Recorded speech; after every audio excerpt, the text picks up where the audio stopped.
বাংলা ভাষার উচ্চারণে আমার প্রিয় কবিদের কবিতা পাঠ।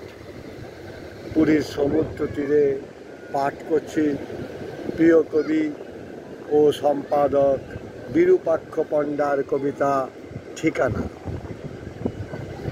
তবুও ঠিকানা পেলাম না, প্রতিদিন নতুন গন্ধ সমুদ্র শরীরে।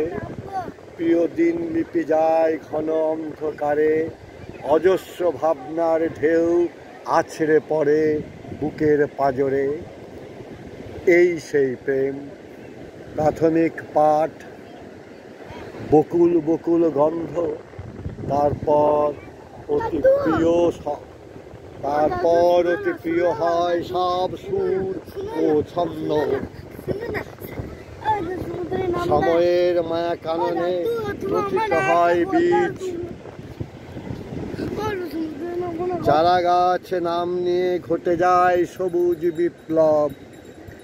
ধারা জলে ধুয়ে যায় নগ্নতা ও তাপ। সুতরাং দেখা অদেখার নাম আকাশ কুসুম কল্পনা। বাংলা ভাষার উচ্চারণে আবিশ্বের কবিদের কবিতা পাঠ। কবিকে আমার শ্রদ্ধা, ভালোবাসা ও শুভেচ্ছা।